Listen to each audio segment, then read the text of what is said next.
Well, it's a great pleasure to address a conference under the auspices of the United Nations Human Rights Council, and the fact that we're here today tells us something very important. 20 or 30 years ago, this conference, a conference about the welfare of snow leopards, would have probably been involving one conservationist talking to another conservationist. Today we're discussing the issue in the context of human rights. This is no accident. It's because we've finally begun to understand something that indigenous communities have known for many centuries. People and nature are inseparable. If we destroy our ecosystems, we eventually damage human health, human security, human prosperity, and ultimately human rights. So I'd like to thank the Human Rights Council for recognising that protecting wildlife isn't simply about saving animals. It's about protecting the environment upon which all of us depend. Today we're focusing on one extraordinary animal, the snow leopard. Snow leopard is often referred to as the ghost of the mountains. It's extremely elusive, mysterious, and incredibly beautiful. People who have lived their entire lives in the mountains of Central Asia may never see one even once. They are that elusive.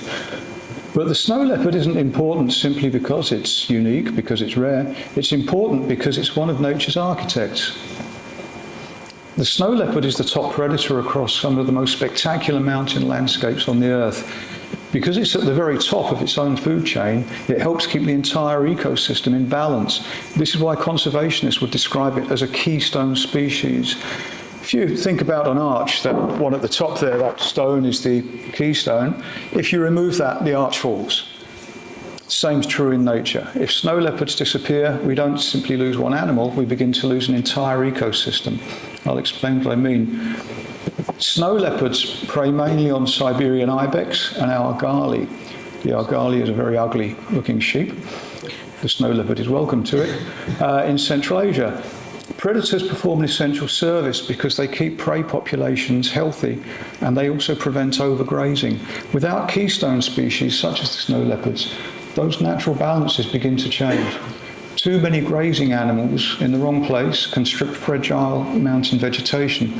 Once vegetation disappears, soil erosion accelerates, animals go without food. Mountain slopes become less stable.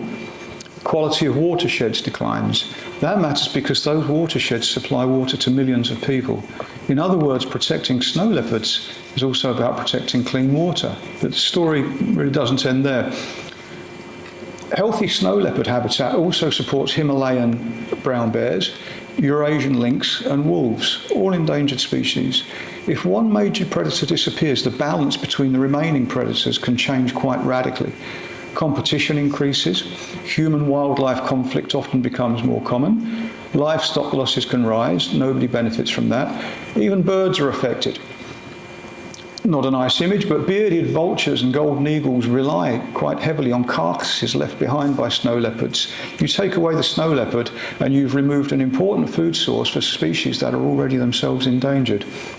The same applies to countless smaller animals that form part of this incredible, complex ecological web. This is why some people will refer to the snow leopard as an umbrella species.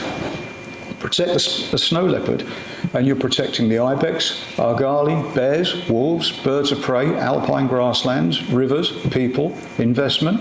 These aren't just theoretical concerns because we've seen these projected dire patterns emerge many places previously. Along the China-Pakistan economic corridor, major roads and transport infrastructure now pass through the landscapes that are home to snow leopards, Himalayan ibex and brown bears. Scientists have documented there now increasing habitat fragmentation, greater disturbance, easier access for poachers, a major problem, and growing pressure on all wildlife. Same lessons come from Mongolia. Some of the world's best snow leopard research has shown how roads, mining developments, and transport corridors affect not just the leopards themselves, but many mountain species. The evidence always points in the same direction. When we fragment mountain landscapes, the effects ripple across the entire ecosystem. It was with these concerns in mind that this prompted us to publish our white paper, Vanishing Tracks, the Snow Leopard and the China-Kyrgyzstan-Uzbekistan Railway. Our objective is not to oppose development. Nobody doubts that Kyrgyzstan urgently needs investment. Nobody doubts the importance of improving transport links across Central Asia. Development is both necessary and desirable. The question isn't whether the railway should exist. The question is whether it's being built in a way that protects one of the world's most valuable mountain ecosystems. I'm very pleased to say that the European Commission has acknowledged our white paper as evidence for future consultation and has circulated it to European Union missions across the Central Asian region. We're also pleased to report that the prominent British animal rights campaigner, a TV personality, Michaela Strachan, has acknowledged our work. She may not be known to everybody, she's a household name in Britain. I contacted her after a recent trip to cover the plight of the snow leopard in Uzbekistan for the BBC, and she sends us her support for this particular campaign. This is very encouraging actually, because it means the issues are now part of a much wider international conversation. One concern in particular deserves much closer attention.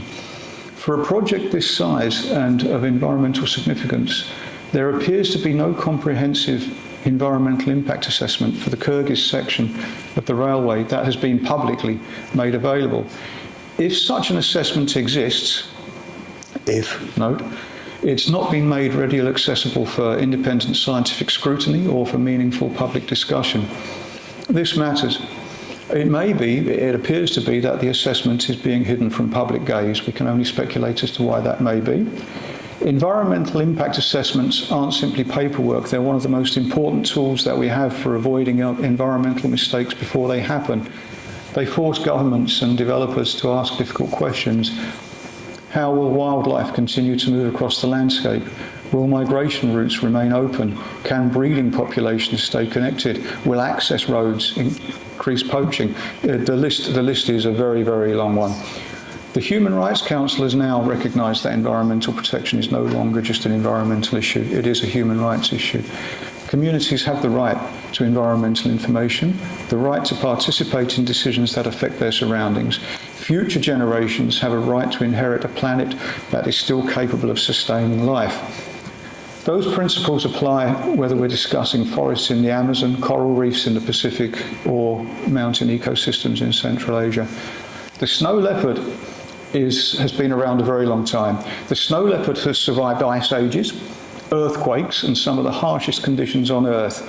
It would be a tragedy if it could not survive decisions made by human beings. History won't judge us by the roads we build or the railways we construct. It'll judge us by whether we're wise enough to build them responsibly. Protecting the snow leopard isn't really about saving one beautiful animal. Ultimately, it's about protecting ourselves. And if that's the message that leaves this conference today, then I believe we've achieved something worthwhile. Thank you.